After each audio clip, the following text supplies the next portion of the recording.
Salut, bienvenue dans un nouveau vlog. Je suis au chalet depuis hier soir. Vendredi, on est parti pour le chalet. On est arrivé ici vers après le souper. Il était peut-être 7h30. On a pris nos douches, on a écouté un petit film. Puis il y a eu un gros... on pensait qu'on allait perdre l'électricité. Là. Il y a eu des forts coups de vent, un orage qui... du tonnerre, des éclairs, puis la pluie tombait presque à l'horizontale. On a eu, ce matin, on s'est rendu compte qu'on avait des arbres qui étaient tombés. Donc, mon chum va s'occuper de ça. C'est ça. Hier, j'ai terminé ma lecture numéro 3 pour mon bingo de lecture. C'était une lecture qu'on devait faire qui se déroulait avant les années 1900. Donc, moi, c'est autour des années 1880. Je pensais pas aimer tant que ça le livre, dans le sens que quand j'étais jeune, là, dans ma jeune vingtaine, j'avais lu beaucoup de livres qui se passaient là, au Québec, dans des milieux ruraux, avec des agriculteurs, des maîtresses d'école, la pauvreté, le curé qui a une mainmise sur la vie des gens et tout ça et tout ça. Puis à un moment donné, ben, j'ai comme arrêté d'en lire parce que je trouvais que les histoires se ressemblaient toutes un petit peu. Mais là, c'est l'histoire de Félicité, c'est le titre du livre d'ailleurs, Félicité, qui est une enfant. Ben, l'histoire, elle est adulte. Mais quand elle était enfant, son père est décédé tôt. Sa mère s'est retrouvée à devenir la bonne du curé. Donc, sa fille ne pouvait pas vivre dans le presbytère avec elle. Donc, le curé prenait en charge son éducation en lui payant le couvent qui était juste à côté du presbytère. Donc, la maman, elle avait accès à sa fille, mais la petite fille habitait vraiment dans le presbytère, dans le couvent avec les autres couventines. Elle vivait la vie de couvent, mangeait là et même pendant les vacances, elle dormait chez les sœurs. Donc, c'est une petite fille qui a été élevée très pieusement, qui à 17 ans reçoit son brevet pour enseigner. Donc, elle ne peut plus habiter dans le couvent puisqu'elle ne le fréquente plus et elle se retrouve sans maison. Mais le prêtre, le curé qui l'a comme élevé un peu puisque sa maman habitait dans le presbytère, fait un petit tour de passe-passe, la recommande, même si elle a 17 ans, il fait accroire, mettons, au commissaire de la commission scolaire qu'elle a 18. Elle se fait engager comme maîtresse d'école d'une école de rang dans un village plus loin. Donc, elle ne peut pas revenir voir sa mère, à part dans les grandes vacances. Donc là, elle s'installe.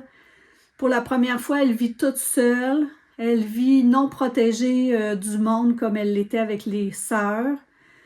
Puis, elle habite dans son école, au 2e étage, dans le grenier. Puis là, elle va un peu découvrir la vie. Là. Elle n'a jamais rien acheté. Elle n'est jamais allée au magasin général. Elle s'est jamais occupée de rien de tout ça. Et puis là, elle doit s'occuper de tout, de chauffer son école, de tout, là. Se faire de la nourriture, faire ses achats, gérer un budget.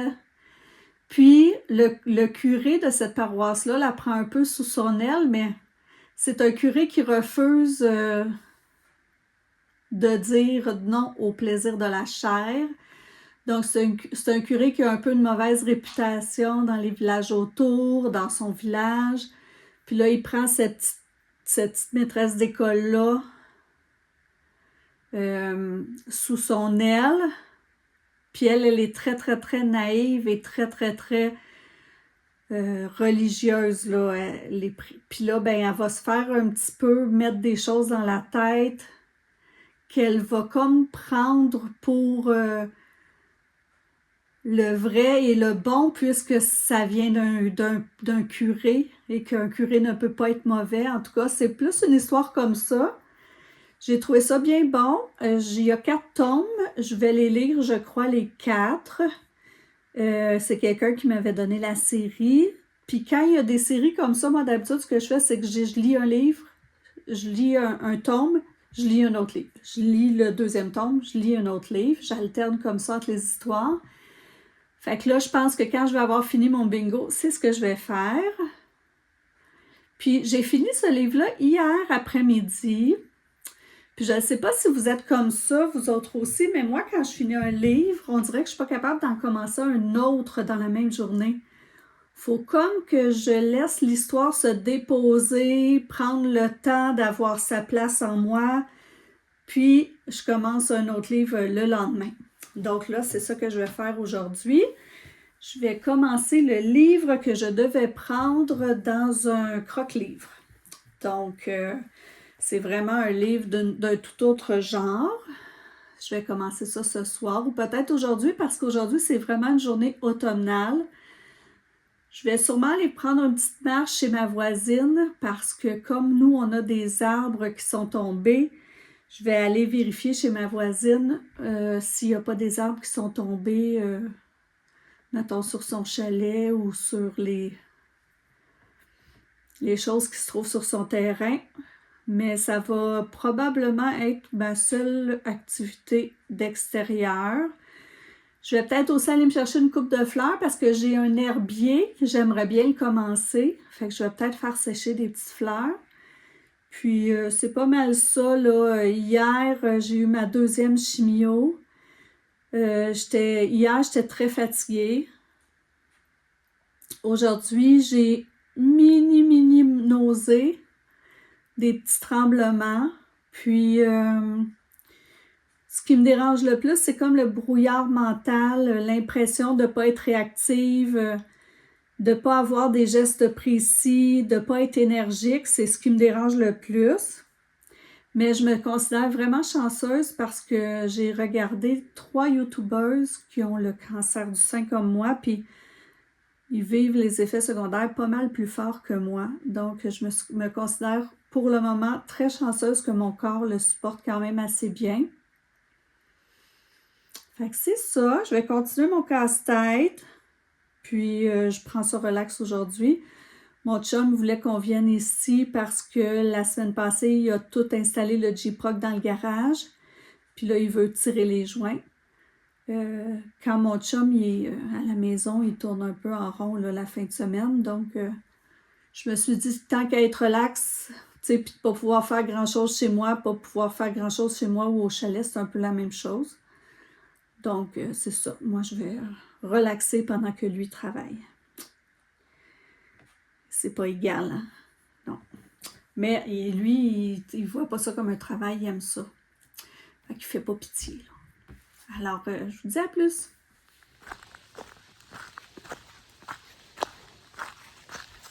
Je prends une petite marche pour aller voir s'il y a des arbres tombés chez mon voisin. Puis en arrivant hier, on a remarqué ceci. Ben là, nous, un arbre est tombé comme ça. Alors, il va falloir le couper. On ne peut plus passer. Mais regardez en haut.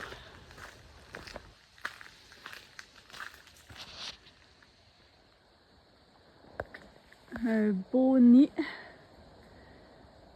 de guêpes. Alors, si on écoute les Amérindiens, ça dit que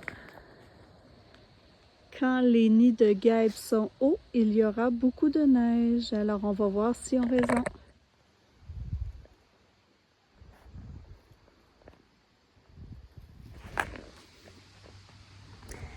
Après une belle marche d'à peu près 1 heure avec mon chum dans le bois, pour ramasser des écorces de bouleau pour allumer les feux, je m'offre un petit moment de détente dans mon hamac et je commence mon nouveau livre pris dans un croque-livre, Rendez-vous à Las Vegas. À la fin de l'année passée, j'ai trouvé à l'école un herbier que quelqu'un donnait qui voulait se débarrasser.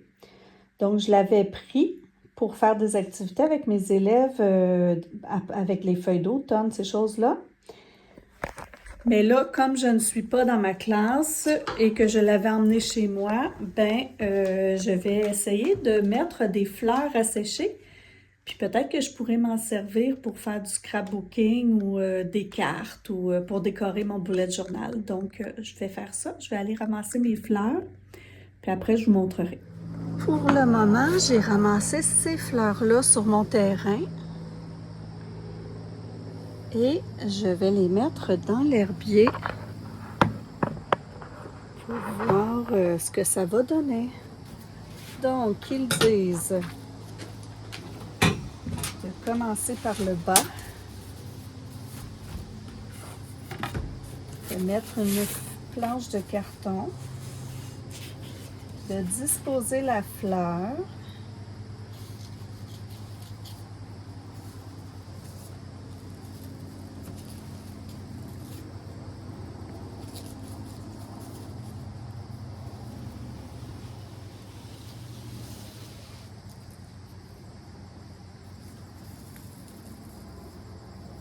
et de mettre un papier buvard,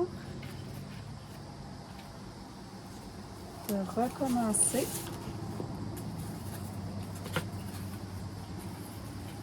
Avec un autre carton.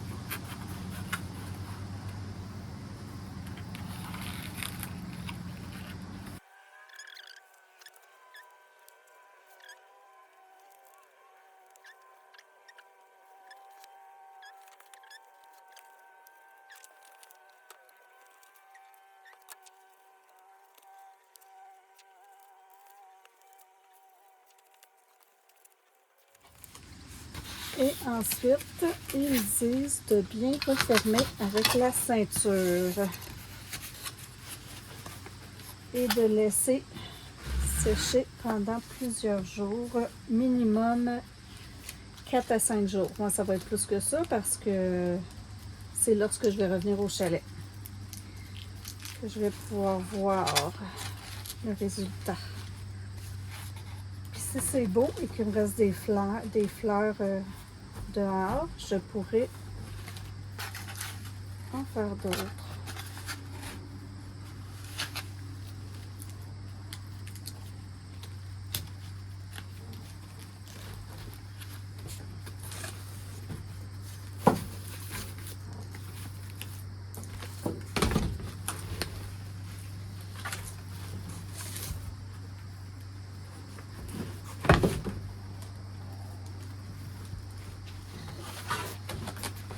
Et voilà, on va attendre. Je crois que je pourrais serrer encore plus.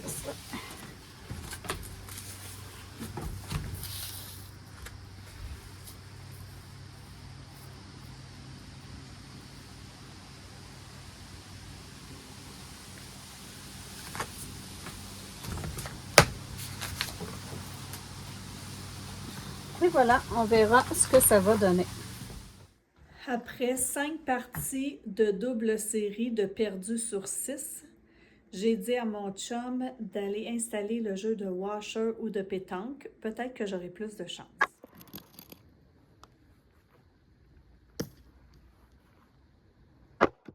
Oh! La game est commencée.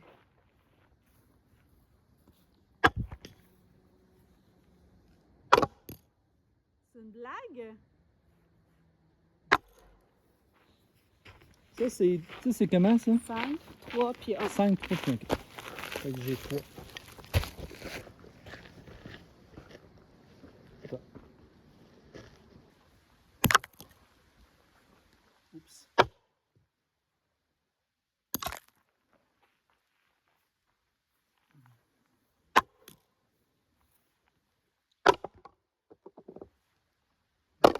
Oh!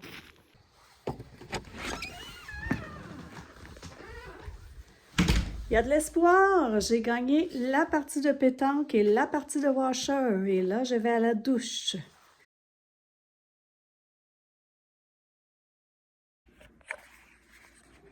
Regardez la belle visite que j'ai ce matin. Vous voyez pas.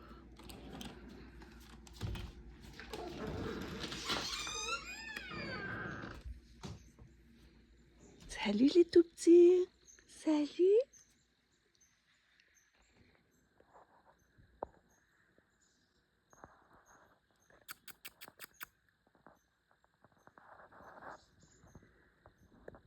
Et vous êtes bien beaux?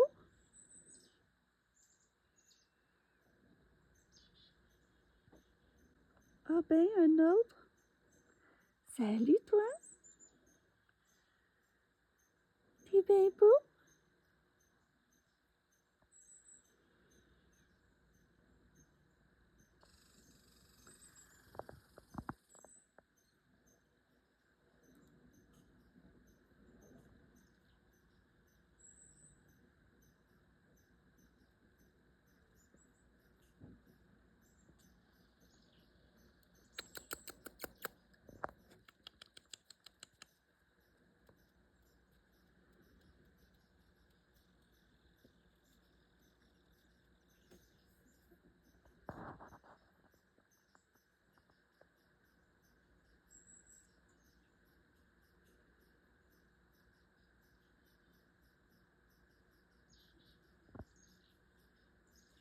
Une petite maman avec ses deux bébés. Ben oui.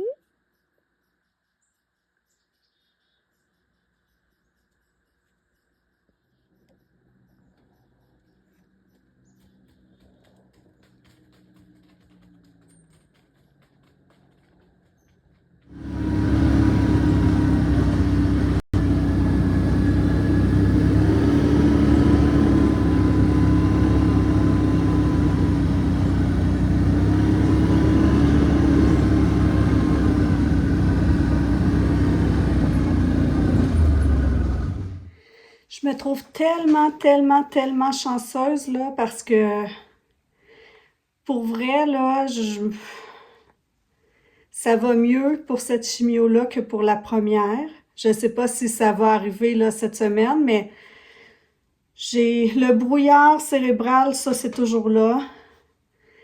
J'ai des tremblements et de l'essoufflement, mais ce matin, j'ai été capable de passer la tondeuse pendant que mon chum lui faisait le weed eater. C'est sûr qu'après avoir passé la tondeuse, je me sens comme si j'étais allée faire un jogging, mais j'ai pas de douleur. J'ai juste le cœur qui pompe, mais zéro douleur, là, comme si je venais de faire un exercice. Je m'assois, je me repose, puis ça revient à la normale. Puis il n'y a pas de contre-indication à faire des exercices. Donc, je trouve que je suis vraiment chanceuse. Je ne sais pas si c'est cette chimio-là, parce que là, je vais avoir deux sortes de chimio. Celle que je fais présentement est aux 2 semaines. Puis plus tard, je vais faire de la chimio à toutes les semaines. Donc, je ne sais pas si c'est celle aux 2 semaines ou celle à la semaine qui est la plus intense pour le corps, mais je dis merci à mon corps de bien supporter comme ça. Puis déjà, je le sens, là, je le vois, il y a une diminution de la masse de mon sein. Donc, ça va super bien. Là, je viens d'aller en 4 roues porter les vidanges. Pour vrai, je dis merci là, pour le moment. Je suis juste reconnaissante à mon corps de bien supporter la chimio. Là, je m'en vais me reposer un petit peu en lisant dans le hamac.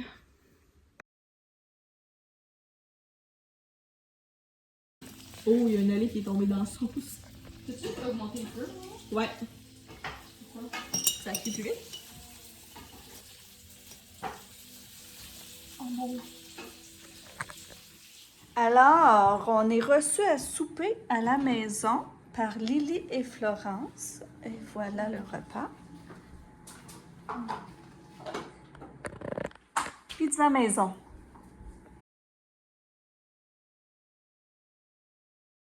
Donc, qu'est-ce qui se passe, là, Sylvie? Je vais couper mes cheveux. Pourquoi? Veux-tu faire la première? Parce qu'ils tombent. Ok. Ben là, t'oses pas. Non, j'ose pas se faire mal. Puis... C'est ça, ils tombent. Ah non. Tu veux pas le faire? Non. T'es sûr? Oui. Je suis stressée.